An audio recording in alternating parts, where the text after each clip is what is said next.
Hello everyone, welcome to Entech study. इस lecture में हम एनटीपीसी के प्रीवियस ईयर के क्वेश्चन पेपर का सीरीज को कंटिन्यू करेंगे, जिसमें हम देखेंगे एनटीपीसी के 28/12/2020 में शिफ्ट सेकेंड में जो क्वेश्चन आए थे मैथ के, उनको हम डिस्कस करेंगे। ठीक है, अगर आप हमारे चैनल पर नए हैं तो एनटेक स्टडी चैनल को आप सब्सक्राइब कर सकते हैं, और इसके सारे लेक्चर पाने के लिए आप प्लेलिस्ट में एनटीपीसी मैथ करके प्रीवियस ईयर क्वेश्चन पेपर है, वहां पर विजिट कर सकते हैं। ये हमारा ऑफिशियल व्हाट्सएप नंबर है, इस पर कोई क्वेरी हो तो आप कांटेक्ट कर सकते हैं। आपको इस लेक्चर के पीडीएफ और लेक्चर का अपडेट पाने के लिए टेलीग्राम चैनल और फेसबुक पेज से आप जुड़ सकते हैं। ठीक है, हम स्टार्ट करते हैं क्वेश्चन नंबर फर्स्ट से। पहला क्वेश्चन ये है कि ये एक ट्रिग्नोमेट्री का क्वेश्चन है। यदि cos theta equal to sine theta और थीटा की वैल्यू दे दिया है 0 से 90 के बीच में है, ठीक है, तो थीटा का मान ज्ञात कीजिए। देखिए, इस प्रकार के क्वेश्चन को ट्रैक करने के लिए आपको मैं बहुत ही बेहतरीन मेथड बता रहा हूँ, उसी को आप यूज करना। ठीक है, जैसे cos 2 थीटा इक्वल टू कितना है, cos 2 theta equal to sine theta है। ठीक है, तो यहाँ पे देखिए दोनों तरफ हमें क्या करना है, दोनों तरफ एक आइडेंटिटी आ जाए फिर हम उन्हें इक्वल कर सकते हैं। तो उसके लिए हम क्या करेंगे, cos 2 थीटा इक्वल टू, इसको हम क्या लिख सकते हैं, cos 90 अंश माइनस थीटा। चूंकि cos 90 अंश माइनस थीटा इक्वल टू क्या होता है, साइन थीटा। अब यहां से देखिए आप इक्वल कर सकते हैं इन्हें, 2 थीटा इक्वल टू 90 अंश माइनस थीटा। तो थीटा इधर जाएगा तो क्या हो जाएगा, 2 theta plus theta equal to 90 degree, 3 theta equal to 90 degree. ठीक है, यहां से क्या है, थीटा इक्वल टू 30 तिहाई 90 यानी कि 3 से डिवाइड हो जाएगा। थीटा की वैल्यू हमारे पास क्या आ जाएगी, 30 डिग्री। यही हमारा आंसर होगा। आपको कुछ अपडेट बता दें, हम लेक्चर्स बहुत स्लो रिकॉर्ड करते हैं। हम उन बच्चों को ध्यान में रख करके रिकॉर्ड करते हैं, उन स्टूडेंट्स को जो प्रिपरेशन कर रहे हैं, जिनकी कैचिंग पावर बहुत ज़्यादा नहीं है, वो क्वेश्चन को सिंपली आराम से, जो बिलो एवरेज स्टूडेंट हैं, जो ताकि उनको समझ में आ पाए, इतना सिंपल वे में समझाने का प्रयास करता हूँ। अगर आप प्रैक्टिस कर रहे हैं, बहुत अच्छे लेवल की आपकी तैयारी है, तो आप वीडियो की स्पीड बढ़ा सकते हैं, इंटू 2x पे प्ले करेंगे, तो इसके बाद आप जल्दी जल्दी वीडियो का रिवाइज कर सकते हैं। ठीक है, क्वेश्चन नंबर सेकंड को हम डिस्कस करते हैं। पहली 8 भाज्य प्राकृतिक संख्याओं के माध्य और पहली 8 अभाज्य संख्याओं के माध्य का अंतर ज्ञात कीजिए। ठीक है, तो आपको भाज्य संख्या हम बताते हैं क्या होती है। ठीक है, जो कई संख्याओं से डिविजिबल होती है उसे हम भाज्य संख्या कह देते हैं। ठीक है, और अभाज्य संख्या किसे कहते हैं, हम जो एक और सेल के अलावा और किसी से डिवाइड ना हो, उन्हें हम अभाज्य संख्या कहते हैं। तो सबसे पहले हम पहली जो भाज्य प्राकृतिक संख्या उनका माध्य निकालते हैं।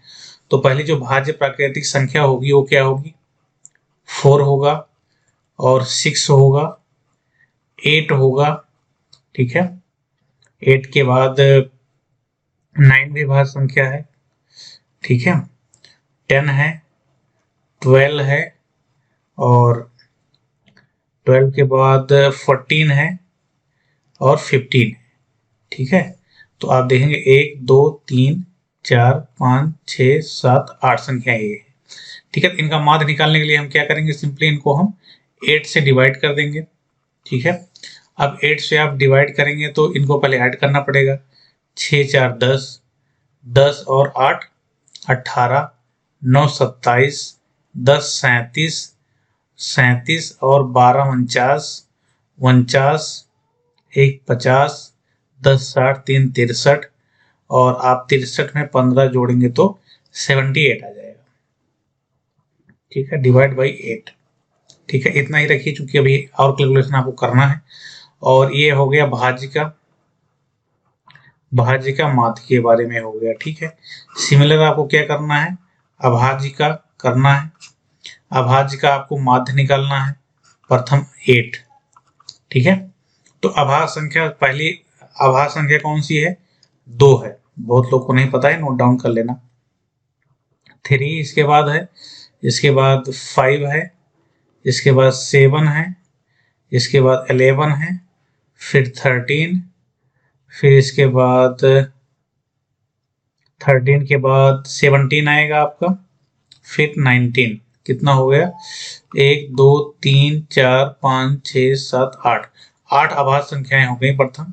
इनका हम माध्य निकालेंगे तो 8 से डिवाइड करेंगे। अब इनको हम ऐड कर लेते हैं, ठीक है। 2 और 3 5, 5 10, 10 7 17, और 17 11 28, 28 और 13 41, 41 7 48 10 58, 58 और 19 आप ऐड करेंगे तो आपका आ जाएगा 77, ठीक है। 58 और 19 77 डिवाइड बाई 8, ठीक है। ये आपका भाज्य हो गया माध्य का, ठीक है। ये अभाज्य का माध्य हो गया। अब इन दोनों का डिफरेंस पूछ रहा है, क्वेश्चन कह रहा है इन दोनों का अंतर ज्ञात कीजिए, ठीक है। तो इन दोनों को हम घटा लेंगे तो हमारे पास क्या आएगा? 78 अपॉन 8 माइनस 77 अपॉन 8, ठीक है। तो हर सेम है, सीधे सीधे घट जाएगा। 78 में से 77 1 बाई 8, तो यही आपके पास क्या आंसर हो जाएगा? यही आपके पास आंसर हो जाएगा 1 बाई 8, ठीक है। आगे बढ़ते हैं, क्वेश्चन नंबर 3, ठीक है। ए किसी कार्य को 12 दिन में पूरा कर सकता है, बी ए की तुलना में 20% कम कार्य कुशल है, बी को कार्य पूरा करने में कितने दिन का समय लगेगा, ठीक है। ध्यान से समझना, ये क्वेश्चन बहुत ही अच्छा क्वेश्चन है, ये एफिशिएंसी बेस्ड क्वेश्चन है, इनको उसी तरह से आप सॉल्व करेंगे, ठीक है। देखिए ए रेशियो बी का देख लेते हैं, ठीक है। देखिए कह रहा बी जो है ए की तुलना में 20% कम कार्यकुशल है, बी की बात कर रहा है। अगर ए 100 है, ठीक है, 20% कम, यानी कि बी क्या हो जाएगा? 80। इन दोनों का रेशियो देखेंगे तो आपका क्या आएगा? 10:8, ठीक है। यानी कि और सिंप्लीफाई करेंगे 2 पंचे 10 और 2 चौका 8। इनका जो इफिशियंसी का रेशियो है, ठीक है, इफिशियंसी का रेशियो कितना है? यानी कि क्षमता जिन्हें कह सकते हो आप, क्षमता या दक्षता, उनका जो अनुपात है वो है 5:4, ठीक है। अब इनको टाइम क्या लगने वाला है? टाइम जो होता है इफिशियंसी का अपोजिट होता है, ठीक है। लेकिन यहाँ पे कह रहा है एक किसी कार्य को 12 दिन में पूरा कर सकता है। तो आपको मैंने पहले ही भी बताया है फॉर्मूला टोटल वर्क का, यानी कि कुल काम का क्या होता है? टोटल वर्क जो होता है इफिशियंसी इनटू टाइम, ठीक है, इफिशियंसी इनटू टाइम ये होता है। यानी कि कोई व्यक्ति एक दिन में कितना लड्डू खाता है वो उसकी इफिशियंसी है, और कितने दिन खाता है। अगर 10 दिन खाता है तो 10, मान लो कोई एक व्यक्ति है एक दिन में 2 लड्डू खाता है और 10 दिन में उसे खाना है, तो 10 दिन में कितना खाएगा? इफिशियंसी उसकी क्षमता 2 है एक दिन की, और 10 दिन में 20 लड्डू खाएगा, तो 10 × 2 20 हो गया। तो कुल काम उसके पास, कुल लड्डू कितने खा लिए उसने? 20, वही टोटल वर्क आता है, ठीक है। तो यहां से अगर आप टोटल वर्क देखना चाहें तो जो इफिशियंसी है, ए की इफिशियंसी कितनी है? ए की इफिशियंसी 5 है, ठीक है, 5 है, और कह रहा है कि वो 12 दिन में काम कंप्लीट करता है, ठीक है। टाइम 12, यानी कि 60 क्या आ गया? टोटल वर्क आ गया। 60 यूनिट क्या आ गया? टोटल वर्क आ गया। अब कह रहा है कि बी को कार्य पूरा करने में कितना समय लगेगा? अगर बी को काम करना हो तो कितना समय लगेगा? वो एक दिन में कितना? 4 लड्डू खा सकता है, 60 खाने हैं, तो टाइम टेकन बाई ए कितना होगा? सॉरी बी के द्वारा टाइम कितना लगेगा? 60 यूनिट डिवाइड बाई 4, और 15 चौका 60, तो 15 डेज में वो 60 लड्डू खा लेगा, ठीक है। तो सिंपली आप इसको लेमैन में देख सकते हैं, ऑप्शन नंबर बी आपका करेक्ट होगा, ठीक है। आगे बढ़ते हैं, नेक्स्ट क्वेश्चन देखते हैं। एबीसी एक समबाहु त्रिभुज है जिसमें PQR क्रमशः AB, BC और AC के मध्य बिंदु है। त्रिभुज की भुजा की लंबाई 4 सेंटीमीटर है। त्रिभुज PQR का क्षेत्रफल ज्ञात कीजिए। बहुत ही अच्छा क्वेश्चन है, इंटरेस्टिंग क्वेश्चंस। ठीक है, बहुत ही इंपॉर्टेंट थ्योरम है, इसको मैं बता रहा हूँ आपको, सीधे सीधे थ्योरम याद रखना है इसको। ठीक है, ये आपके पास एक त्रिभुज है। ठीक है, ए बी सी एक त्रिभुज है, ये समबाहु त्रिभुज, ध्यान रखना, जिसकी तीनों भुजाएं बराबर होती हैं उन्हें समबाहु त्रिभुज कहते हैं। अब P जो है ए बी का मध्य बिंदु है, इसका मिडिल पॉइंट है P। ठीक है, और P हो गया। अब इसके बाद Q की बात की जाए,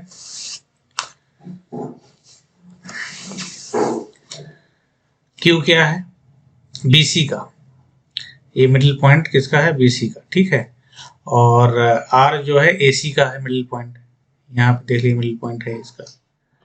ठीक है, अब इन तीनों को जो है हम मिला देते हैं। ठीक है, इन तीनों को मिला दो आप, तो इस तरह से आप एक त्रिभुज का निर्माण हो गया।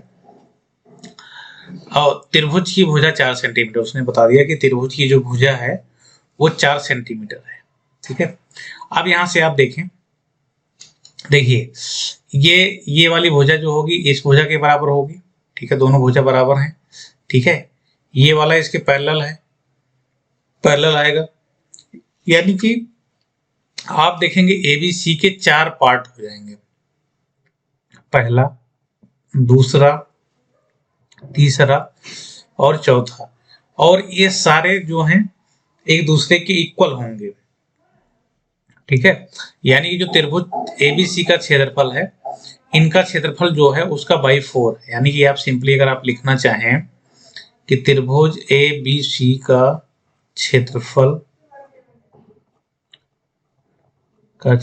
जो है उसका बाई 4 अगर आप कर देते हैं तो त्रिभुज PQR का क्षेत्रफल आ जाएगा।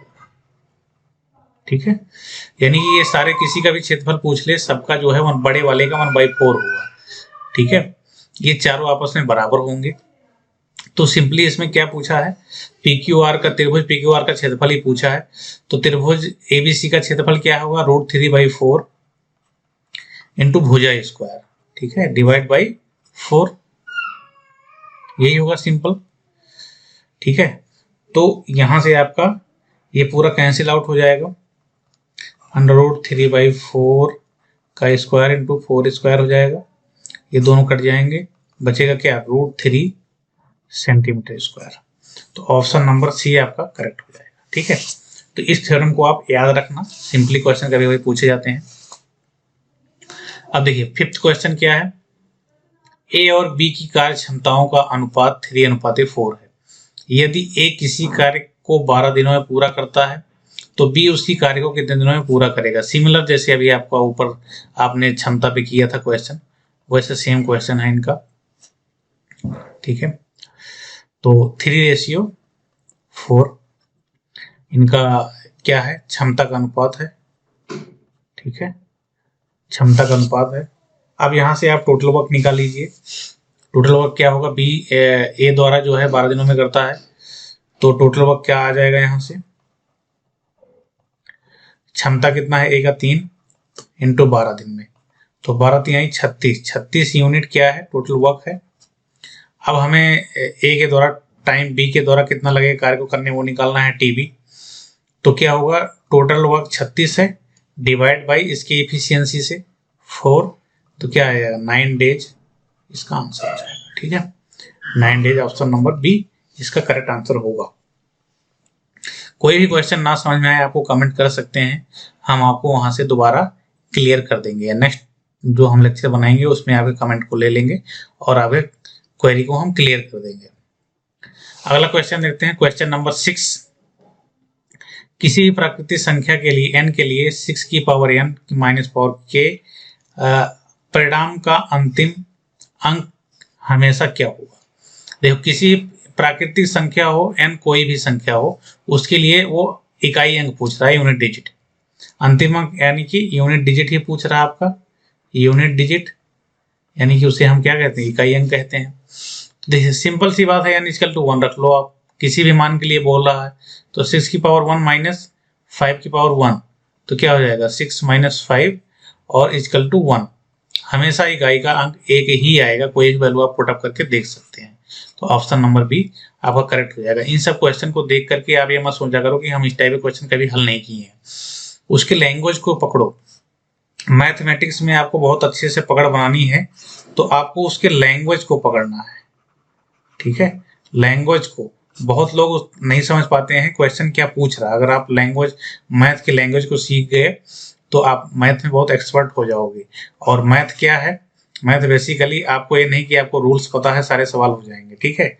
मैथ के लिए आपको क्या करना है, बहुत ही अच्छी तरीके से स्टडी करनी है, बहुत सारे क्वेश्चंस को पढ़ना है। मतलब इससे क्वेश्चन बहुत अलग अलग टाइप के क्वेश्चन पढ़ोगे आप, तो आप क्लैरिटी होगी थोड़ा सा उसका लैंग्वेज क्या है और कैसे हम कर पाएंगे क्वेश्चन को एग्जाम में। नेक्स्ट क्वेश्चन देखते हैं। जैसे 7वां क्वेश्चन क्या है, 2 प्लस 0.2 भागे इतना इक्वल टू इतना है, तो पी बाई क्यू की वैल्यू बताना है। तो इनको आपको अलग अलग पहले सॉल्व करना पड़ेगा, ठीक है। फिर पी बाई क्यू कर दो आप, आंसर आ जाएगा। अब जैसे क्या है 2 प्लस 0.2 डिवाइड बाई, इन दोनों को आप मल्टीपल कर दो, 0.4 आ जाएगा, ठीक है। -1 इंटू 2 है, ठीक है। आप आगे बढ़ो तो इन्हें 2 लिख सकते हो प्लस 0.2 और डिवाइड बाई को भागे यहाँ पे लिख दो 0.4 और माइनस यहाँ पे है 1 इंटू 2 हो जाएगा यहाँ पे। तो 2 प्लस 1/2 हो जाएगा, इसको डिवाइड करेंगे आप -2, तो यहाँ से 1/2 आ गया, किसकी वैल्यू, पी की वैल्यू आ गई 1/2। सिमिलर आप निकालेंगे, क्यू की वैल्यू आप निकालेंगे, तो यहाँ से 2.2, ये हो जाएगा इन दोनों मल्टीपल 0.4 और -1/2 यहाँ से कट के 1 आ जाएगा, ठीक है। 2 माइनस 0.2 डिवाइड बाई 0.4, इसको ऐसा लिख सकते हो -1, तो इसकी वैल्यू क्या हो जाएगा 2 माइनस 1/2 -1, ठीक है। तो यहाँ से घट जाएगा 1 माइनस 1/2 आ जाएगा और एक में से हाफ कटाएंगे तो हाफ आ जाएगा, यानी कि क्यू की वैल्यू भी कितनी आ गई, हाफ आ गई। तो आपसे पी बाई क्यू की मान पूछा है, यानी कि 1/2 डिवाइड बाई 1/2, सिमिलर भाग देंगे तो इसकी वैल्यू कितनी आ जाएगी, 1 आ जाएगी। तो यही आपका आंसर है ऑप्शन नंबर बी। तो इस तरह से क्वेश्चन को करना है, बहुत डिफिकल्ट क्वेश्चन नहीं पूछे जाते हैं, बस आपको पेशेंस रखना और अच्छे से प्रैक्टिस करनी है। क्वेश्चन नंबर 8 देखते हैं हम। क्वेश्चन नंबर 8 में क्या पूछा है, निम्न तालिका को फरवरी 2018 के 4 सप्ताह के लिए वायु गुणवत्ता सूचकांक यानी कि AQI P2.5 को दर्शाती है। फरवरी के महीने में कोलकाता और दिल्ली में AQI के औसत में अंतर कितना है, यानी कि फरवरी माह का ही दिया है ये, और पूछ रहा है कि फरवरी माह में जो कोलकाता में जितने हम AQI हुआ है उसका औसत, और जो दिल्ली में AQI है उसका एवरेज में डिफरेंस क्या है, दोनों का औसत निकाल के उनका अंतर बताना है। तो यहाँ से आप ट्रिक्स में काम ले सकते हैं। सबसे पहले देखिए, औसत निकालेंगे, 4 से दोनों को भाग देंगे, ठीक है। 4 से दोनों संख्याओं को भाग देंगे, इनको जोड़ेंगे 4 से भाग देंगे, इनको जोड़ेंगे 4 से भाग देंगे, इसके बाद जो दोनों का अंतर निकाल के फिर आंसर मार्क करेंगे।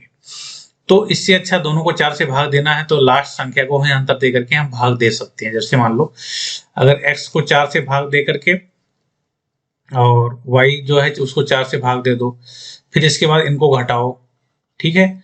तो हम क्या कर सकते हैं, 1/4 कॉमन ले सकते हैं और x माइनस वाई ले सकते हैं, यानी कि पहले हम इन दोनों को घटा लें, इसके बाद लास्ट में 4 से भाग दे लेंगे, ठीक है। तो ये मेथड हम फॉलो कर सकते हैं यहाँ पे, ठीक है। तो देखिए सबसे पहले हम इनको ऐड कर लेते हैं, इसका समेशन क्या आएगा देख लेते हैं।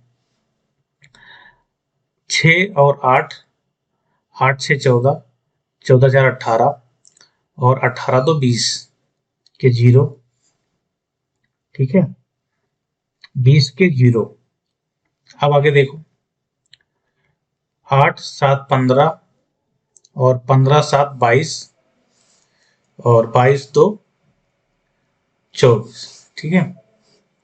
फिर से देख लो एक बार, 8 7 15 और 8 7 15, 5 20 2 22, 2 24 के 4, 3 2 5, 5 2 7, 1 8, 8 2 10, ठीक है, 10 आ गया यहाँ पे।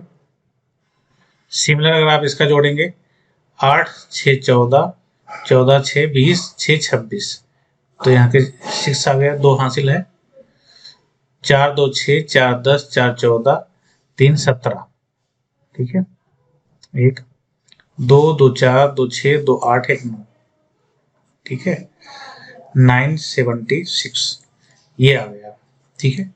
अब इनका हम डिफरेंस ले लेते हैं, कितना आएगा, 1040 में से आपको घटाना है 976, 10 में से 6 गया 4, और 13 में से 7 गया 6, 7 6 13, और यहाँ से 0, यानी कि 64। इनका डिफरेंस जो आ गया 64 आ गया। अब इसको 4 से भाग दो, 16। तो इस तरह से आप करोगे तो आप जल्दी से क्वेश्चन को कर पाओगे, ठीक है। नहीं तो अलग अलग आप इसको 4 से भाग देते, फिर इसको 4 से भाग देते, फिर डिफरेंस निकालते, तो आपको ऐसे भी कर सकते हो जैसी आपकी इच्छा, बस थोड़ा सा टाइम इसमें बचेगा। नेक्स्ट क्वेश्चन है, यदि 19 माइनस एक्स की X root equal to divide by 1 equal to root 4 minus root 3 है तो एक्स का मान फाइंड आउट करना है। तो सिंपली इस क्वेश्चन को आपको सॉल्व करना है, 19 माइनस एक्स रूट 12, ठीक है, equal to root 4 minus root 3 और डिवाइड बाई 1 है, तो इसको आप सिंपली स्क्वायर कर दो बोथ साइड। तो यहाँ पे 9 माइनस एक्स रूट 2 होगा, स्क्वायर कर देंगे तो रूट का कैंसिल आउट हो जाएगा, और यहाँ पे रूट 4 माइनस रूट 3 का होल स्क्वायर आ जाएगा, ठीक है।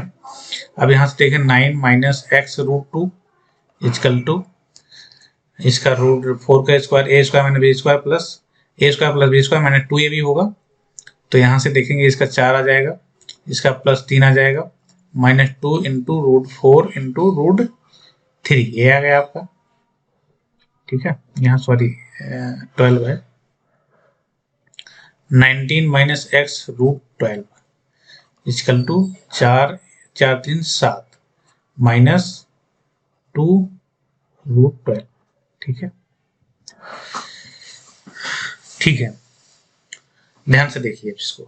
अब आप सिंपली क्या करेंगे, दोनों तरफ हम इसको 19 को उधर भेज देंगे और क्वेश्चन को सॉल्व करने का प्रयास करेंगे। देखिए यहाँ बचेगा minus X root 12 equal to 19 इधर जाएगा तो 7 minus 19 minus 2 root 12 minus X root 12 equal to क्या हो जाएगा, माइनस 12 आ जाएगा, minus 2 root 12, minus minus minus सब जगह है, तो यहाँ से सबको हम प्लस में लिख सकते हैं। एक्स रूट 12 इक्वल टू क्या होगा, 12 प्लस 2 रूट 12, ये लिख सकते हो आप।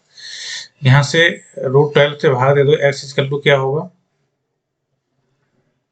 इसको लिख सकते हो आप root 12 into root 12 plus 2 root 12 लिख सकते हो, और डिवाइड बाई उधर से रूट 12 आ जाएगा, ठीक है। अब यहाँ से कैंसिल आउट हो जाएगा तो क्या बचेगा, रूट 12 प्लस 2 बचेगा, यहाँ से ये इससे कैंसिल आउट हो जाएगा इससे, ठीक है। तो इसको आप लिख सकते हो 4, यहाँ 4 3 12 लिख सकते हो, 4 इंटू 3 और 4 बाहर आएगा 2 हो जाएगा, 2 रूट 3 प्लस 2, ठीक है। तो यहाँ से ऑप्शन नंबर कौन सा मैच कर रहा है, ऑप्शन नंबर बी, ठीक है। तो यही आपका आंसर हो जाएगा। अगला बढ़ते हैं क्वेश्चन नंबर 10 की तरफ। ये सब सिंपल क्वेश्चन है, इनको आप आसानी से कर सकते हो, ठीक है। अगला क्वेश्चन हम देखते हैं। देखिए कह रहा एक वस्तु को 12% लाभ पर बेचा गया, यदि इसे 33 रुपए अधिक में बेचा जाता तो प्राप्त लाभ 14% होता, तो वस्तु का क्रय मूल्य ज्ञात कीजिए, ठीक है। बहुत सिंपल है। यहाँ पे आप देखेंगे, अगर मान लो आप 100 मान लेते हो सीपी, सीपी मतलब समझ रहे हो आप, कॉस्ट प्राइस, यानी कि क्रय मूल्य, आपका टोटल खर्चा जो है। अब ये है सीपी, अगर 12% लाभ पे बेचो तो कितने में बिकेगा ये, सेलिंग प्राइस 1। अगर आप इसे 12% लाभ पे बेचो कितने बेचोगे, 112 रुपए का बेचोगे, ठीक है। कोई मान लो वस्तु 100 रुपए की है, अगर आप 12% लाभ चाहते हो, 12% प्रॉफिट आपको चाहिए, तो आप कितने में बेचोगे, 112 में। अब दूसरा कंडीशन कह रहा है कि अगर आपको जो है ये कितने 14% लाभ प्राप्त होता, अगर मान लो आप 14% इस पे लाभ लेना चाहते हो तो आप 114 का बेचोगे, 100 की वस्तुएं 114 का बेचोगे। अब कह रहा कि 33 रुपया उसे अधिक मिलता है, कब? जब 14% वो 14% अधिक पर बेचता है। ठीक है, यानी कि हमारे अकॉर्डिंग इन दोनों में डिफरेंस क्या है? 2 रुपए का। ध्यान से देखना है, हमारे अकॉर्डिंग क्या है? 2 रुपए का, लेकिन वो क्या कह रहा है? वो कह रहा 33 रुपीज। तो यानी कि हम यहाँ से कह सकते हैं हमारे हिसाब से जो 2 रुपए आ रहा था वो क्वेश्चन के हिसाब से 33 रुपीज है। तो 1 रुपीज की वैल्यू कितनी हो जाएगी? 16.5 रुपए। ठीक है, इसका आधा। तो हमें बताना क्या है? क्रय मूल्य यानी कि कॉस्ट प्राइस। सीपी, सीपी यानी कि 100 की वैल्यू बतानी है।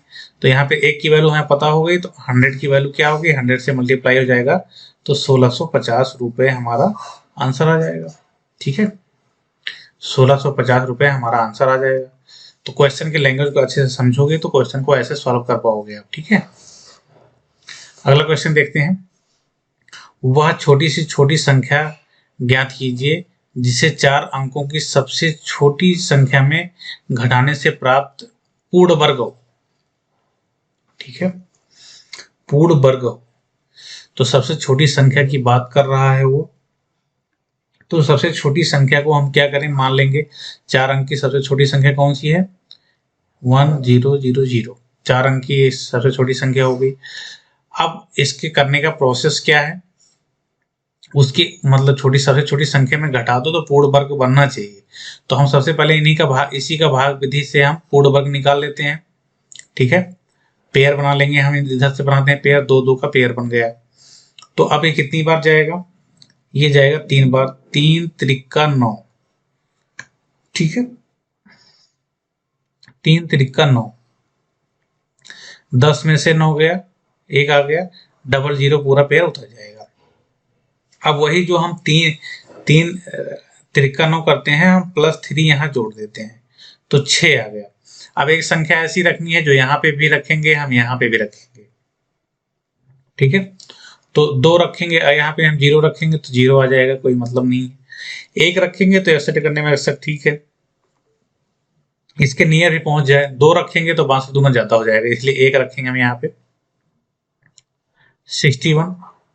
अब यहाँ से हम घटाएंगे, 10 में से 1 गया 9, और 9 में से 6 गया 3, 39। यानी कि आपका शेष जो है वो 39 बच जाता है। 31 का स्क्वायर तो आ रहा है, लेकिन शेष आपका क्या बच जा रहा है? शेष 39 बच जा रहा है। तो ये कैसे हम रिमूव कर सकते हैं? यानी कि यही 39 अगर हम 1000 में से जो शेष बच रहा है घटा देते हैं, तो जो संख्या है वो परफेक्ट स्क्वायर बन जाएगी। तो वही पूछ रहा है कौन सी संख्या घटाएंगे, तो ऑप्शन नंबर डी 39 घटाएंगे। ऐसे क्वेश्चन को अपने नोट्स में नोट डाउन करा करो। ऐसे क्वेश्चन का कंसेप्ट सिंपली आपको ऐसे फॉलो करना है। ठीक है, अगला क्वेश्चन देखते हैं, क्वेश्चन नंबर 12। तो 2001 में एक कंपनी द्वारा अर्जित राजस्व 6300 करोड़ है। ठीक है, जो 2010 में 81 करोड़ था, 2015 में 10,800 करोड़ था, 2001 से 2000 के बीच और 2010 से 2015 के बीच में राजस्व आय में हुई वृद्धि का अनुपात पूछ रहा है आपसे सीधे। तो आप यहां से देख रहे हो 2001 में आपकी कितनी है जो रेवेन्यू है, वो है 6300 करोड़। ठीक है, वही 2010 में कितनी है? 8100 करोड़। ठीक है, और 2015 में कितना है? 10,800 करोड़। ठीक है, अब इन दोनों का डिफरेंस क्या है? 6300 7 1700 हो गया, 7000 हो गया, 700 और 1000 और 1800 हो गया ये। ठीक है, 1800 हो गया। 1800 करोड़ का डिफरेंस इसमें आ गया। अब सिमिलर नीचे आपको देख लेना है, जो क्वेश्चन बोल रहा है उसी के हिसाब से हम करते चले। तो 10,800 करोड़ और 81 करोड़ में कितना है? 900, और 800 उधर 1700, 1000 2700, यानी कि 2700 करोड़ का इसमें डिफरेंस है इन दोनों में। तो वही रेशियो पूछ रहा है, तो क्या हो जाएगा? 1800 रेशियो 2700, इन दोनों का जो डिफरेंस वृद्धि हुई है उसी का रेशियो पूछ रहा। 0 0 कट जाएगा, 18 रेशियो 27, 9 से कटेगा, 9 दूनी 18, 9 3 27, 2:3। Option number B is the right answer. ठीक है, तो ग्राफ आपको देखने की जरूरत भी नहीं है, उसने सीधे सीधे वैल्यू आपको दे दिया है। ठीक है, आगे हम बढ़ते हैं क्वेश्चन नंबर 13 पे। क्वेश्चन नंबर 13 देख लेते हैं हम।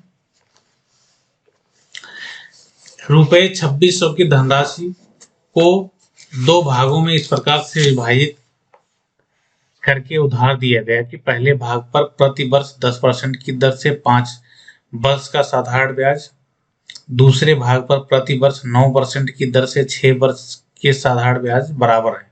तो 10% पर ली गई जो है उधार कितनी है, ये क्वेश्चन आपको बताना है।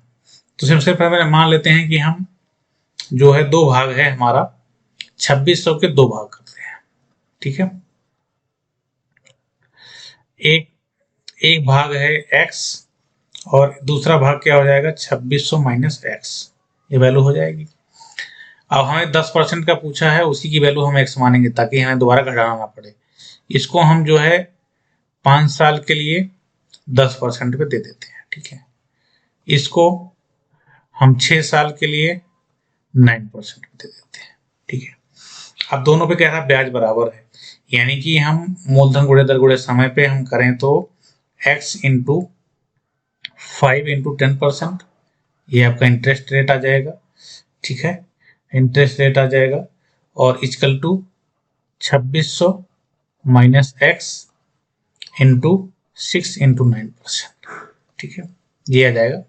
तो परसेंट से परसेंट कट जाएगा, ये 50x आ गया इक्वल टू, यहाँ पे अगर आप देखें 9 छक 54, 2600 माइनस एक्स और बाहर 9 छक 54 54 आ गया।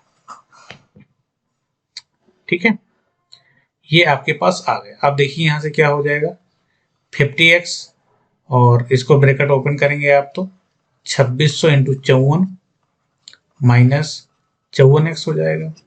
54x को आप इधर भेज दोगे तो क्या हो जाएगा 50x plus 54x is equal to 2600 into 54। ठीक है, और ये थोड़ा सा बेसिक मेथड से मैं आपको बता रहा हूँ, शॉर्टकट भी इसका हो सकता है, बन सकता है, फिर भी हम यहाँ पे अभी यही देखते हैं, इसके बाद शॉर्टकट मैं आपको बता दूंगा। 104x इजकल टू क्या हो जाएगा 2600 इंटू 54। ठीक है, x इजकल टू क्या हो जाएगा 2600 इंटू 54 बटे 104। ठीक है, अब इसको आपको कट करना है। ठीक है, 2 से करेंगे 27 चौवन, 2 में 4, 214, 2 पंचे 10 और 2 दूनी 4, और यहाँ से आप देखेंगे 26 दूना 52। ठीक है, और यहाँ 2 डबल 0 बचा है और 26 दूना 52 और 27 का आधा यहाँ से आप कर लेंगे तो 13 दूना 26, 13.5 रुपये आ जाएगा इंटू 100 है। ठीक है, तो ये 1350 रुपये हो जाएगा आपका। ठीक है, ऑप्शन नंबर बी 1350 रुपये। ठीक है, इसका शॉर्टकट भी आप देख सकते हैं, अगर आप देखना चाहें तो इसका शॉर्टकट मैं आपको बता सकता हूँ, सिंपल है उसका शॉर्टकट, अगर हम देखना चाहें तो आपको बता सकते हैं। देखिए मान लेते हैं x और y है, x और y अलग अलग देता है, वो x y दोनों की वैल्यू क्या होगा ऐड होकर के 26 आएगा। अमाउंट मान लो x जो है 10% पे, y जो है 9% पे देता है, तो इन दोनों की वैल्यू हो जाएगा। तो वैसे हम x करें, x का 5 इंटू 10% आ जाएगा और y का 9 इंटू 6% आ जाएगा। Sorry 6 into 9%। तो यहाँ 60 करना बता रहा हूँ इसको, तो ये हो जाएगा आपका 50x इधर हो जाएगा, इधर हो जाएगा 9 छक 54, 54x y। ठीक है, अगर हम इनका रेशियो निकाल लें x upon y equal to क्या हो जाएगा 54 डिवाइड बाई 50।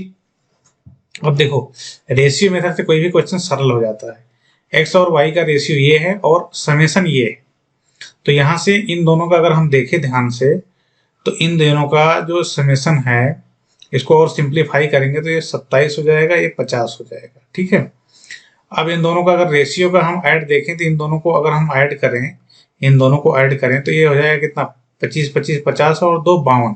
इनका जो रेशियो का योग है 52 है, जबकि इनका योग क्या दे रहा है 2600 है, तो इसकी वैल्यू के बराबर कर देंगे। एक की वैल्यू एक की वैल्यू 2600 डिवाइड बाई 52 करेंगे तो 50 आ जाएगा। ठीक है, इसलिए किसकी पूछ रहा हो सीधे सीधे आप बता दो। ए का पूछ रहा है तो ए का हमारा ए के एक्स के हिसाब से क्या है 27 है, तो 27 की वैल्यू निकाल दो आप, 50 इंटू 27 आ जाएगा 1350। ठीक है, तो आप कैसे भी इसको कर सकते हैं, शॉर्टकट मेथड भी सीखना चाहें तो शॉर्टकट मेथड से भी आप इसको कर सकते हैं, उसमें कोई दिक्कत नहीं है। अगले क्वेश्चन की तरफ हम बढ़ते हैं। Question number 15। क्वेश्चन नंबर 15 क्या बोल रहा है, एक लड़के में एक स्कूल में लड़कों और लड़कियों की मिलाकर औसत आयु 16.8 है। 16.8, लड़कों की औसत आयु 15.4 है।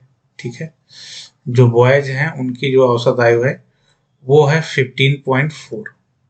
ठीक है, और लड़कियों की औसत आयु जो है 18.2 है।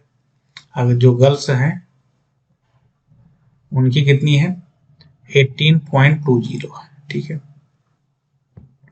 अब स्कूल में लड़कों और लड़कियों की कुल संख्या का अनुपात निकालना है, तो इनका हम सीधे सीधे डिफरेंस ले लेंगे, जो रेशियो आ जाएगा वही हमारा अनुपात हो जाता है। ये मैं मेथड आपको बता दूंगा, पहले पढ़ा दूंगा कभी। तो 16.8 है, 0.2 इधर से 17 हो गया, 1 18.2 1.4 आपका इधर आ जाएगा। ठीक है, इसको जब घटाएंगे तो 0.6 इधर से 16 हो गया और 8 14.8 1.4, तो इनका दोनों का रेशियो करेंगे तो 1:1 आ जाएगा। यही आपका आंसर है। इसे हम इस मेथड को हम कहते हैं एलिगेशन। मैथ में हम इसे कहते हैं एलिगेशन। एलिगेशन पार्ट आप पढ़ लो, बहुत कई जगह यूज होता है इसका। ठीक है, बहुत ही इंपॉर्टेंट कंसेप्ट है मैथ में। अगला 16 क्वेश्चन नंबर 16। ए किसी कार्य को 20 दिनों में पूरा कर सकता है, बी अकेले उसी कार्य को 30 दिनों में पूरा कर सकता है। किसी अन्य कारण से ए कार्य पूरा होने से पहले ही छोड़ देता है और शेष 5 दिन तक बी ने अकेले कार्य किया। इस स्थिति में कार्य को पूर्ण करने में कुल कितने दिन का समय लगेगा। ध्यान से समझो क्वेश्चन को। ए किसी कार्य को 20 दिन में कर सकता है, बी सेम कार्य को 30 दिन में कर सकता है। ठीक है, इनका आप सीधे सीधे आपको पहला कंसेप्ट है एलसीएम लेना। ठीक है, इनका एलसीएम हो जाएगा 60। ठीक है, 20 तिहाई 60 और 3 दूनी 60, इनका ये 1 डे वर्क हो गया, जिससे हम कह सकते हैं इफिशियंसी, और इनका टोटल वर्क ये हो गया। ठीक है, अब ध्यान से समझो, कह क्या रहा है कि 5 दिन जो है, 5 दिन कौन एब्सेंट रहा है, ए जो है 5 दिन तक जो कार्य खत्म हो रहा था उसके 5 दिन काम छोड़ के चला जाता है।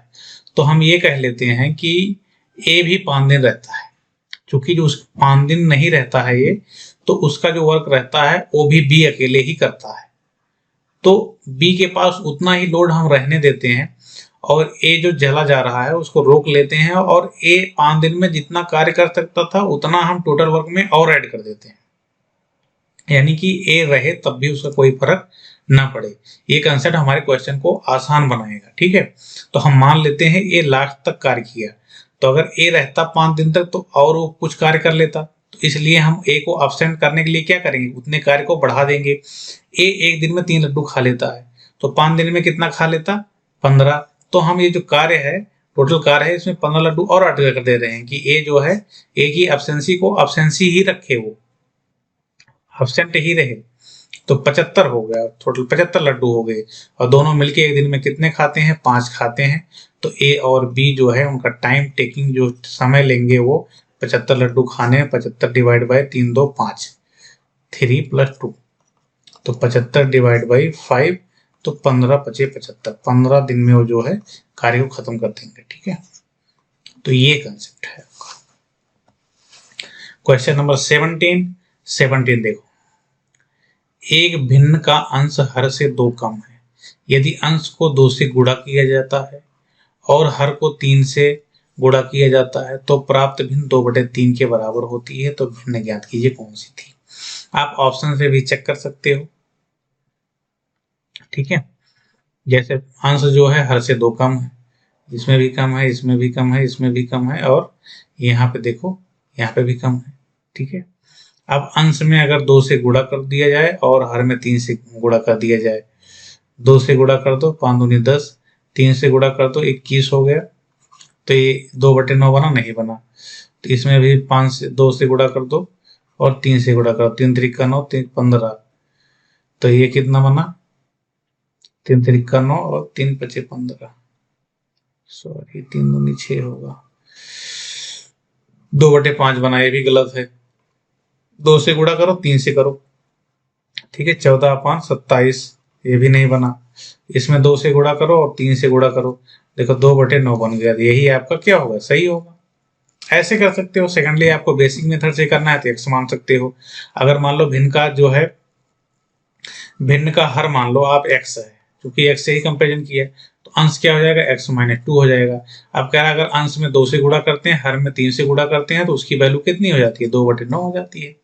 तो यहाँ से आप सॉल्व कर सकते हैं, 2 से 2 कट गया, 3 त्रिका 9 बच गया, x - 2 upon x equal to 1/3 है।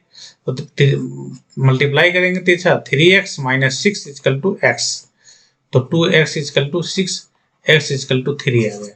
जब 3 आ गया तो ये आपने समीकरण माना था 3 - 2 का और डिवाइड बाई 3 का, ये माना था आपने, तो 1/3 आपका आंसर हो जाएगा, ऑप्शन नंबर डी। तो कैसे भी क्वेश्चन को आप कर सकते हैं। Question number 18, P square plus Q square minus R square equal to 0, P की पावर 6 प्लस क्यू की पावर 6 माइनस आर की पावर 6 भागे P square Q square R square का मान आपको बताना है। तो सिंपली इसको देख लें आप, P square minus Q square minus R square, ये प्लस में है, इक्वल टू 0 है। P square plus Q square, अगर आर को उधर भेज दो तो आर स्क्वायर प्लस में हो जाएगा। अब दोनों तरफ हम क्या कर लें, वर्ग कर लें, क्योंकि हमें ये वैल्यू प्राप्त करनी है। तो इस वैल्यू प्राप्त करने के लिए आपको वर्ग नहीं घन करना पड़ेगा, क्योंकि पावर 6 है, पावर की 2 यहाँ पे है आपके। तो P square plus Q square की पावर 3 इक्वल टू आर की स्क्वायर की पावर 3। तो P square plus Q square A square, sorry P square A cube plus B cube वाला फार्मूला लगा देंगे, प्लस 3ab होता है 3p स्क्वायर क्यू स्क्वायर, और ब्रैकेट में a प्लस बी, यानी कि p square plus Q square हो जाएगा, इक्वल टू r की पावर 6। ठीक है, इतना आपका हो गया। अब यहाँ पे आप देखेंगे p square plus Q square की वैल्यू r स्क्वायर है, यहां से देखिए, ठीक है। तो यहाँ से p की पावर 6 प्लस q की power 6 plus 3p square Q square, और p प्लस क्यू का स्क्वायर का मतलब r square equal to r की पावर 6 है। ठीक है, इतनी चीजें आपका यहां से क्लियर हो गया। अब हम सिंपली क्या करेंगे, p square plus Q, sorry p की पावर 6 q की पावर 6 और r क्यूब इधर ले आएंगे, तो माइनस r की पावर 6 इक्वल टू, इसको इधर भेज देंगे तो -3p square Q square R square हो जाएगा। ठीक है, अब यहाँ सिंपली देखिए, P square Q square R square को इधर ले आएंगे तो डिविजिबल हो जाएगा, यानी कि p की पावर 6 प्लस क्यू की पावर 6 माइनस आर की power 6 divide by P square Q square R square equal to -3 उधर बचेगा। अब देखिए आपके पास यही क्वेश्चन हमें भी पूछा जा रहा, पी पावर 6 प्लस क्यू की पावर 6 माइनस आर की power 6 divide by P square Q square R square, उसकी वैल्यू आपके पास -3 आ गई, इसलिए option number B is the right answer. अगला क्वेश्चन की तरफ हम चलते हैं। क्वेश्चन नंबर 19, 3 व्यक्तियों ने एक व्यवसाय में 1/2, 1/3, 1/4 के अनुपात में धन निवेश किया, वर्ष के अंत में कुल लाभ इतना प्राप्त हुआ। तो यहाँ पे क्वेश्चन को आप बढ़ा लेना, वो टाइप करने में छूट गया है। तो वो पूछेगा आपसे जो है सबसे अधिक की वैल्यू पूछेगा, लाभ का सर्वाधिक हिस्सा कितना है, लाभ का सर्वाधिक हिस्सा, लाभ का सर्वाधिक हिस्सा, क्वेश्चन अपूर्ण है। ठीक है, सर्वाधिक हिस्सा निकालना है, तो ये रेशियो में है। तो सीधी सी बात है, कोई बिजनेस आप करोगे तो उसमें 3 लोग मिलकर के पैसा लगाओगे। ठीक है, जो ज्यादा पैसा लगाएगा वो ज्यादा प्रॉफिट लेगा, जिस रेशियो में वो पैसा लगाएगा उस रेशियो में वो उसको प्रॉफिट मिलना चाहिए। ठीक है, तो 1/2 रेशियो 1/3 रेशियो 1/4 में लगाए। इस रेशियो को हम सिंप्लीफाई करना चाहें तो 4×3 = 12, 12 हम लासा अगर रखें 12 से गुणा करें तो 12 6 आ जाएगा, और 12×3 = 12 और 4×3 = 12। इस रेशियो में हमने पैसा लगाया, ठीक है, इस रेशियो में इन्होंने पैसा लगा लिया। अब देखिए हिस्से की बात करें तो जो हमारी इनकी जो वैल्यू है वही टोटल हम पैसे से डिवाइड करेंगे तो 6 4 10 13 रुपए, 13 आया इनका हिस्सेदारी, ठीक है। और उसकी वैल्यू सिमिलर होगा हमारा, जो हमारे पास जितना प्रॉफिट है वो आ जाएगा, ठीक है। प्रॉफिट हमारे पास कितना हुआ है 15,600, ठीक है। अब एक की वैल्यू क्या हो जाएगा 15,600 डिवाइड बाई 13। अब हमें देखिए सबसे अधिक हिस्सा यहाँ से किसका दिख रहा है 4 3 6, 6 का दिख रहा था, 6 का हिस्सा हम निकाल लेंगे। 6 का हिस्सा क्या होगा 15,600 डिवाइड बाई 13 इंटू 6। 13 से काटेंगे, 13 करने 13 और 2 15 13 2 26, तो 2,000 रुपये यहाँ आ जाएगा। और 6 से गुणा करेंगे तो 2,000 इंटू 6 से गुणा करेंगे 15 करने 15 और 15 30, 1,200 रुपये आपका यहाँ आएगा। 1,200 रुपये, 12 6 7,200 रुपये। तो जो रेशियो का सबसे अधिक वैल्यू होगा वो 7,200 रुपये होगा। एक चैप्टर है, चैप्टर का नाम मैं बता रहा हूँ, पार्टनरशिप, जो कि आपके रेशियो के बाद प्रॉफिट लॉस ये सब पढ़ने के बाद चैप्टर आता है। इंपॉर्टेंट चैप्टर है। रेलवे में आप अगर देखेंगे तो रेलवे में एक क्वेश्चन इससे पूछा ही जाता है। एसएससी में भी देखेंगे 1 से 2 क्वेश्चन इससे इस चैप्टर से पूछा जाता है। इंपॉर्टेंट चैप्टर है, छोटा सा लॉजिक है इसमें और ये चैप्टर बहुत इंपॉर्टेंट है, आपको समझ में भी आएगा, इसको आप पढ़ लें अच्छे से। क्वेश्चन नंबर 20, क्वेश्चन नंबर 20 क्या है, पाई चार्ट की सहायता से आपको ये बताना है, ठीक है। कक्षा X की बोर्ड परीक्षाएं बैठने वाले छात्रों की कुल संख्या 360 में से 10% छात्रों ने ए ग्रेड, 20% छात्रों ने बी ग्रेड, 30% छात्रों ने सी ग्रेड और 40% छात्रों ने डी ग्रेड प्राप्त किया। यानी कि आप देखेंगे 10 20 30 30 60 40, 100% का सबका डिवाइड कर दिया दिए गए पाई चार्ट से ग्रेड ए और ग्रेड बी को प्राप्त करने वाले छात्रों की कुल संख्या। टोटल छात्रों की संख्या आपको दे दिया है 360। ए ग्रेड 10%, बी ग्रेड कितना 20%, तो टोटल 30% हो गया। सिंपल, आपको पाई चार्ट देखने की क्या जरूरत है, टोटल संख्या दे दिया है 360। 360 का 30% बच्चे ऐसे हैं जो ए ग्रेड और बी ग्रेड प्राप्त कर रहे हैं, तो इनका निकाल लो वैल्यू 360, 30 डिवाइड बाई 100, 0 से 0 कैंसिल आउट हो जाएगा, 6 3 18, 3 3 9 10, 108। क्वेश्चन आंसर नंबर ए, ठीक है। देखिए आपका पार्टनरशिप से फिर क्वेश्चन है यहाँ पे हाजिर है कि एक व्यक्ति ने अपने पूंजी का 1/2 भाग 5% वार्षिक ब्याज की दर पर, अपने पूंजी का 1/3 8% वार्षिक ब्याज की दर पर, शेष हिस्सा 10% वार्षिक ब्याज की दर पर निवेश किया। एक वर्ष में उसके तीनों निवेशों से प्राप्त कुल आय 820 रुपए है। तो कुल निवेशित पूंजी पूछ रहा है कि उसने कुल पूंजी कितना निवेश किया, कितना पूंजी था उसने जो लगाया, वो टोटल उसकी वैल्यू आपको निकाल देनी है, ठीक है।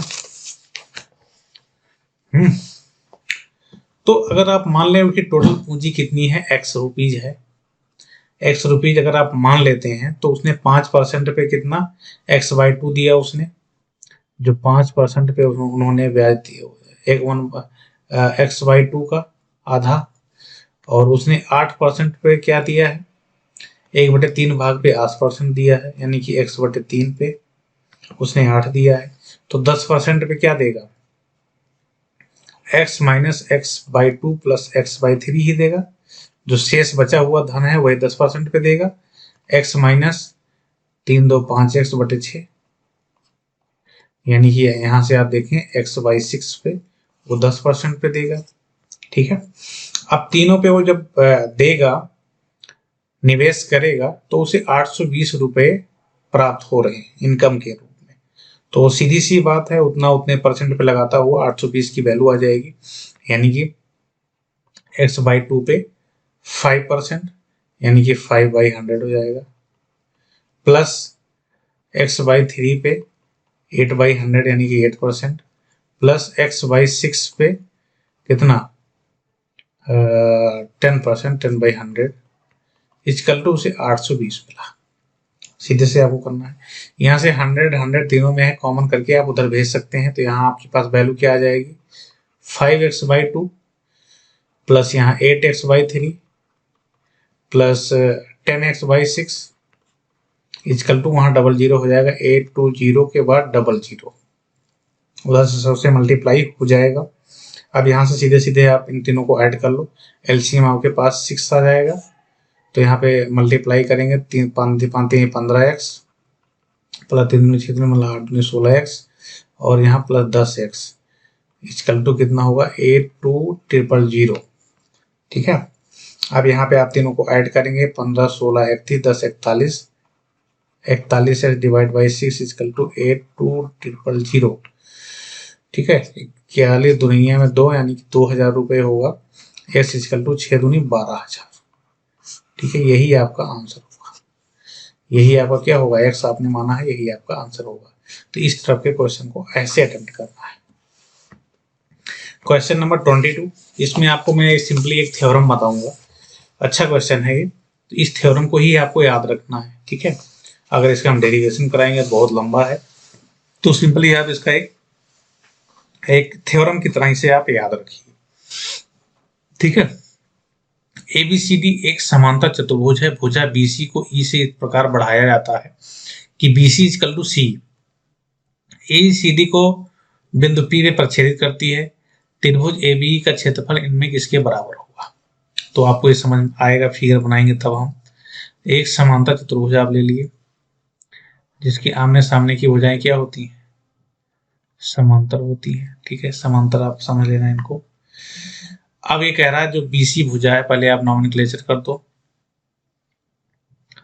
सॉरी इस तरह से बनाओ ताकि आप कर सको, ABC और ये आपका D है।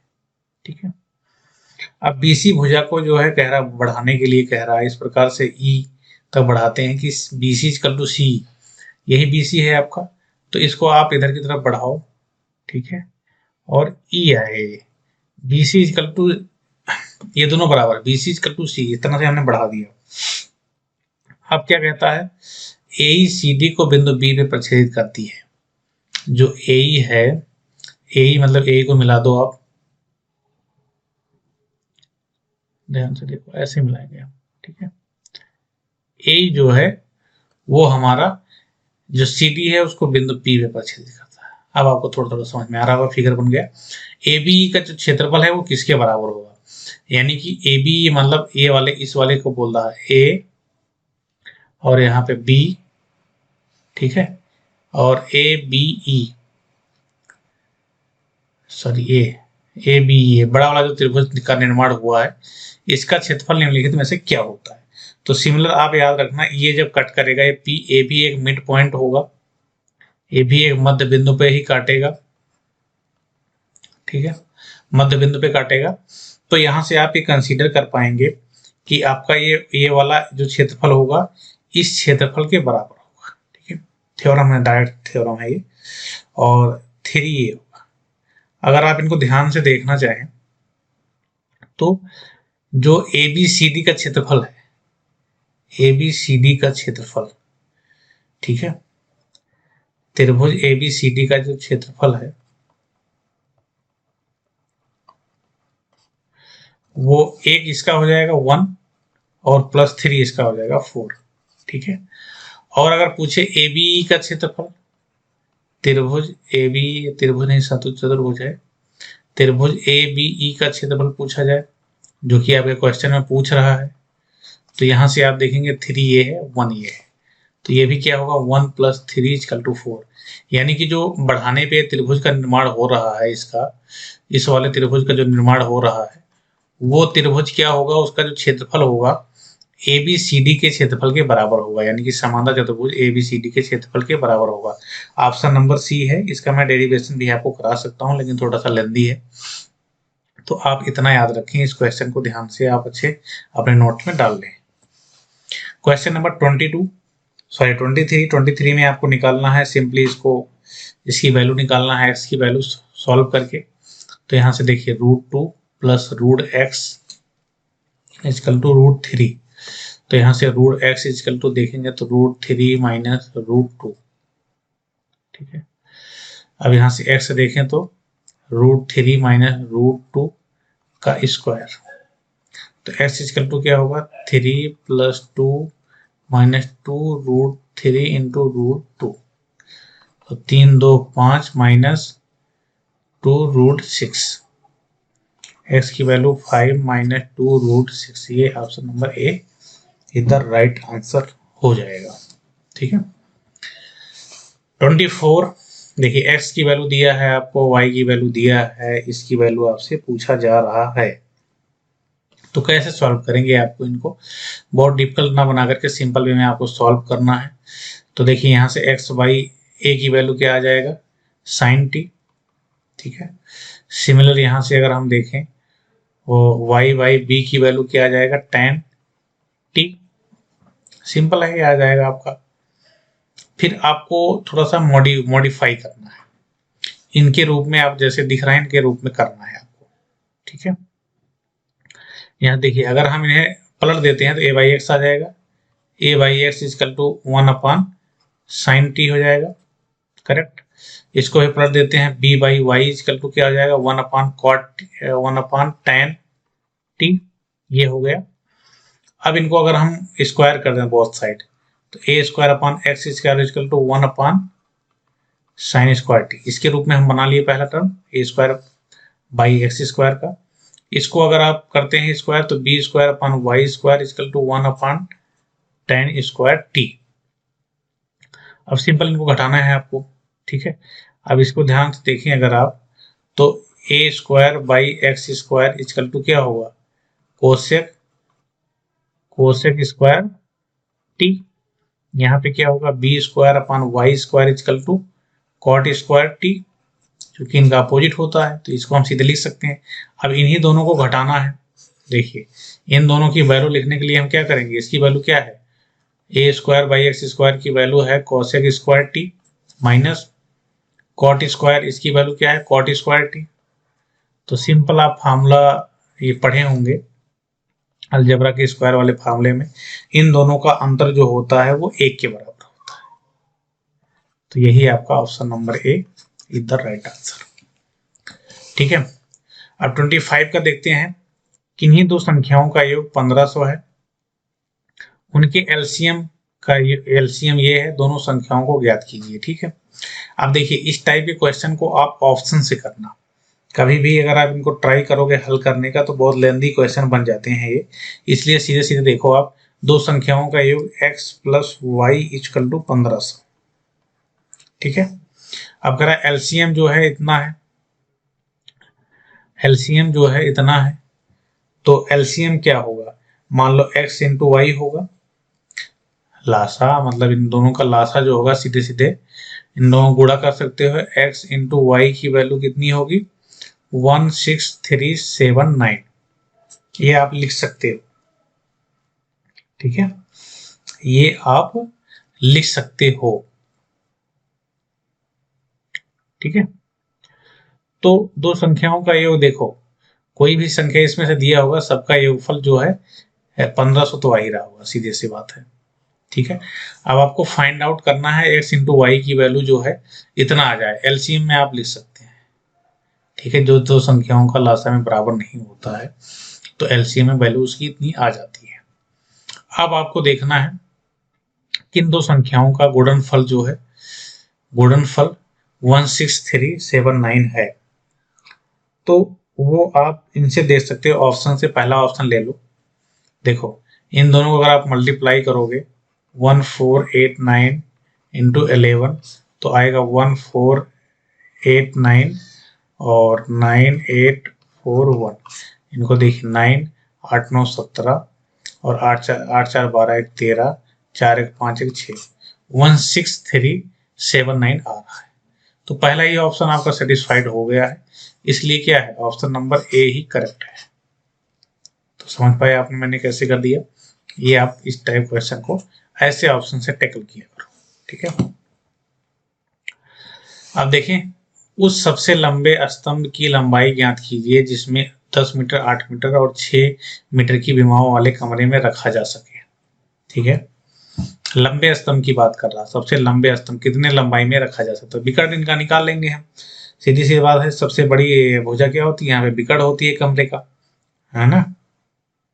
तो हम विकर्ण का फार्मूला क्या होता है, विकर्ण का फार्मूला होता है घनाभ का A square plus B square plus C square root में, ये फार्मूला आपने पढ़ा होगा। तो यहाँ पे हम सीधे सीधे क्या लिखेंगे, ए की वैल्यू क्या है 10 square plus 8 square plus 6 square, ठीक है। तो इसकी वैल्यू है 100 प्लस 64 प्लस 36। तो यहाँ से हम देखेंगे 100 प्लस 100 इजकल टू 200, 200 आपकी वैल्यू हो गई। अब इसमें ऑप्शन में देखें तो 100 का हम बाहर निकाल लेंगे 10√2, ये आपका आंसर हो जाएगा, ठीक है। Option number C correct answer है। 27 देख लेते हैं। 27 में क्या है, एक समीकरण है x square minus 2x plus 1 को संतुष्ट करता है, तो इसकी क्यू की वैल्यू निकालना। देखो इसके दो तरीके हैं, एक तो आप इस क्यूब करके वैल्यू निकालो, एक देखो इसको आप समीकरण को संतुष्ट करोगे सबसे पहले, वही वैल्यूज में आप रख सकते हो। जैसे x square minus 2x plus 1 equal 0, यहाँ से x कॉमन ले लो आप, x minus 2 plus 1 equal to 0, ठीक है।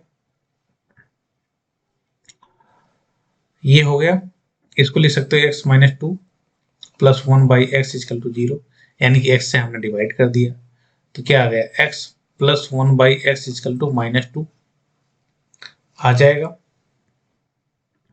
ठीक है। यहाँ प्लस 2 आएगा, हो जाएगा तो प्लस हो जाएगा, ठीक है। अब आपको x cube minus 1 by x cube की वैल्यू बताना है। यहाँ पे जब कभी ऐसा फ्रैक्शन बने तो आप यहाँ पे देख लो ध्यान से, x की वैल्यू अगर आप 1 रख दोगे तो 2 आ जाएगा, बिल्कुल आ जाएगा। 1 plus 1 by 1 equal to 1 plus 1 equal to 2, satisfied कर दिया, यानी कि x की वैल्यू रखने पे 2 आ रहा है। तो हम x cube minus 1 by x cube में 2 रखेंगे तो वही आ जाएगा। तो 1 की value power 3 minus 1 upon x की पावर 3, यानी कि 1 की पावर 3, तो इसकी वैल्यू क्या आ जाएगी 0। तो ऐसे क्वेश्चन के टाइप्स हैं, इन्हें आप ध्यान रखोगे तो एग्जाम में इन्हीं टाइप के क्वेश्चन बनते हैं। तो प्रीवियस ईयर क्वेश्चन करने से यही सब फायदा मिलता है आपको, ठीक है। क्वेश्चन नंबर 28, √3 इकाई भुजा वाले समबाहु त्रिभुज के परिवृत्त की त्रिज्या ज्ञात कीजिए, ठीक है। परिवृत्त की त्रिज्या क्या होती है, देखिए परिवृत्त की त्रिज्या का फार्मूला होता है, तीनों भुजाओं का गुणनफल होता है, यानी कि A B C divide by 4 into समबाहु त्रिभुज का क्षेत्रफल, समबाहु त्रिभुज का क्षेत्रफल, ठीक है। तीनों भुजाओं का गुणनफल क्या होगा, √3 इंटू √3, 3 बार √3 गुणा करोगे तो जैसे √3 इंटू √3, चूंकि समबाहु त्रिभुज है इसकी तीनों भुजाएं जो है आपस में क्या होंगी, बराबर होंगी, ठीक है। अपॉन 4 इंटू समबाहु त्रिभुज का क्षेत्रफल क्या होता है, √3/4 इंटू भुजा स्क्वायर, तो √3/4 इंटू भुजा क्या है, √3 का स्क्वायर। इसको आप सॉल्व कर लो, ये 2 बार गुणा होगा 3 हो जाएगा, 3√3 डिवाइड बाई यहाँ से 4 4 कट जाएगा, और ये भी 3 बार है तो ये भी 3√3 आ जाएगा, तो दोनों आपस में कट जाएंगे और इसकी वैल्यू 1 आ जाएगी, ठीक है। ऑप्शन मिल रहा है, ऑप्शन नंबर डी। आप कमेंट में हमें एक फार्मूला लिख के बताएंगे अंतःवृत्त की त्रिज्या, ठीक है। ये सब जो छोटे छोटे चीजें हैं, फार्मूले बेस हैं, ये हमें हमेशा याद रहने चाहिए। तो सिमिलर जैसे परिवृत्त की त्रिज्या होती है वैसे अंतःवृत्त की त्रिज्या होती है, वो आप नीचे कमेंट करो। एक संख्या में 40% की वृद्धि की जाती है, उसके पश्चात 40% की कमी की जाती है, संख्या में शुद्ध परिवर्तन प्रतिशत में ज्ञात करना है, ठीक है। अब सीधी सी बात है, इसका एक फार्मूला होता है, वृद्धि के लिए 40% वृद्धि माइनस 40% की कमी माइनस 40 इंटू 40 डिवाइड बाई 100, तो यहाँ से 40 40 कैंसिल आउट, माइनस चार चौक 16%, माइनस 4 चौक 16%, यहाँ से 0 0 कैंसिल आउट हो जाएगा, तो 4 चौक 16 माइनस 16% बचेगा। 16% माइनस बचने का मतलब क्या है, 16% की कमी, ठीक है, 16% की कमी, यही क्या है आपका राइट आंसर, ठीक है।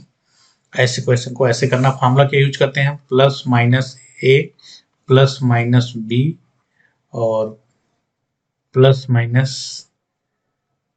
ए बी बाई 100। अगर आपकी वृद्धि है तो प्लस साइन यूज करते हैं, कमी है तो माइनस साइन यूज करते हैं, ठीक है। अगला क्वेश्चन देखते हैं, वह छोटी से छोटी पूर्ण वर्ग संख्या ज्ञात कीजिए जो 12, 15 और 18 से विभाजित है। छोटी छोटी संख्या में हम क्या करते हैं, एलसीएम ले लेते हैं। 12, 15, 18 का एलसीएम हमारा क्या आएगा, 18 का एलसीएम हमारा 180 होगा। 180 से ये सारी संख्याएं जो है पूर्णतया डिविजिबल होंगी, ठीक है। 180 हमारा एलसीएम आ गया। अब पूछ रहा है कि छोटी से छोटी पूर्ण संख्या कौन है जो जो इनसे विभाजित है, तो इनसे विभाजित होगी 180 छोटी से छोटी संख्या हो गई। अब ऑप्शन के हिसाब से कौन सा है, ये 180 से कटेगा, नहीं कटेगा पूर्णतया, ये 180 से पूर्णतया नहीं कटेगा, ये भी 180 से पूर्णतया नहीं कटेगा, ठीक है। और कटेगा, ये देख लो आप, 180 0 0 और 9 10 90, 9 दूनी 18, 2 पंचे 10, पूरा पूरा कट रहा है, यानी कि क्या होगा, 900 ही होगा आपका करेक्ट आंसर। और 900 जब इससे 180 से कट गया तो 12 से, 15 से और 18 से भी कट जाएगा। तो ये सब को आप ऑप्शन से कर सकते हो, वो सिंपल क्वेश्चन होते हैं ये। अब देखो, निम्नलिखित को हल कीजिए, इसको आपको हल करना है और आंसर आपको नीचे कमेंट करना है, ये आपके लिए होमवर्क है। अगर आप यहां तक पहुंच गए हैं इसका मतलब आप एनटीपीसी ग्रुप डी, अगर आप लेक्चर यहां तक देख लिए हैं तो आपके अंदर बहुत ज्यादा डेडिकेशन है और आपकी एक सीट पक्की है एग्जाम में, ठीक है। क्योंकि लेक्चर्स पूरा वही कंप्लीट करते हैं जिनको नया नया मेथड सीखना होता है और अपने एग्जाम को क्लियर करना होता है। तो आप यहाँ तक लेक्चर देखिए, उसके लिए आपका बहुत बहुत धन्यवाद और आशा करते हैं आपके जीवन में सफलताएं बहुत जल्द मिले आपको, ठीक है। तो इस क्वेश्चन का आप कमेंट करेंगे तो हम समझ जाएंगे कि आप यहाँ तक हमारे लेक्चर्स को अटेंड किए। क्वेश्चन नंबर 32 में क्या दी गई सारणी एक विशेष शहर में एक परीक्षा उत्तीर्ण करने वाले छात्रों की संख्या को दर्शाती है, ठीक है। तो पूछ रहा है यदि किसी वर्ष में परीक्षा में बैठने वाले छात्रों की संख्या 3,54,000 है तो सभी 3 वर्षों में लगभग औसत उत्तीर्ण प्रतिशत ज्ञात कीजिए। मतलब 3 वर्ष में लगभग औसत बताना है कितने परसेंट बच्चे जो हैं वो उत्तीर्ण हुए हैं। तो ये थोड़ा सा लंबा क्वेश्चन है, आपका हर साल के लिए आपको निकालना होगा, ठीक है। हर साल कितने बच्चे उत्तीर्ण हुए हैं उनको 3,54,000 से डिवाइड करके आपको निकालना होगा ये, ठीक है। इसका वो कोई शॉर्टकट नहीं है, यानी कि आप लड़की और लड़की इन दोनों को ऐड करोगे आप कितना आएगा, 2016 का अगर आप देखें तो इन दोनों को आप ऐड करेंगे तो कितनी वैल्यू आएगी, 6 4 10, 3 2 5 1 6 और 5 7 5 12 13, 7 5 12, ठीक है। इस तरह से आप जोड़ेंगे तो लास्ट में आपके 7 3 6 तो 8 और 0, तो आपकी ये वैल्यू आ जाएगी 2 4 4 2 और 6 0 0। इन तीनों को ऐड करें, दोनों को ऐड करेंगे तो ये आएगा। अब परसेंटेज कितना, परसेंटेज 3,354 3 बार 0, इससे डिवाइड करेंगे इंटू 100 करेंगे तो ये आपका परसेंट 69% आ जाएगा। सिमिलर आप सॉल्व कर लेना, इसका परसेंटेज मैं डायरेक्ट बता देता हूँ, मैंने सॉल्व कर रखा है तो ये 72% आ जाएगा, ठीक है। और तीसरा वाला आपका आ जाएगा 71%। सेम प्रोसेस से निकालेंगे आप, तो 69% प्लस 72% प्लस 71%, इन तीन का एवरेज बता रहा पूछ रहा है, थोड़ा सा लेंदी क्वेश्चन था ये। तो इन दोनों को हम ऐड करेंगे तो 70 70 दूना 140, 70 3 है 70 24, 70 70 140, 7 220, मतलब 221 आ जाएगा। 2 to 1 डिवाइड बाई 3, तो ये आ जाएगा लगभग 3 से भाग देंगे, 3 7 21 जीरो और 3 6 18, 3 6 18, तो 70.66%, तो लगभग 71% आएगा आंसर। ठीक है, जिस क्वेश्चन में लगभग माने तो उसको आप राउंड ऑफ करेंगे नियर बाई वैल्यू में। तो ये जो है इस का लास्ट क्वेश्चन था, इस वाले पेपर का लास्ट क्वेश्चन। टोटल 32 क्वेश्चन पूछे गए थे इसमें, तो हमने लास्ट तक आपको डिस्कस किया। तो इस लेक्चर को हम ही समाप्त करते हैं, और कल जो है हम नेक्स्ट डे जो भी एग्जाम हुआ था 29 को शायद हुआ था, तो उसका हम पेपर शिफ्ट 1 में जो पेपर हुआ था उसके डिस्कशन करेंगे। तब तक आप अच्छे से अपने मैथ के थ्योरी को रिवीजन करो, और जो हम नए नए कंसेप्ट दे रहे हैं अगर आपको नहीं पता तो उसको सीखने का प्रयास करो, ये आपके एग्जाम में बहुत हेल्पफुल होगा।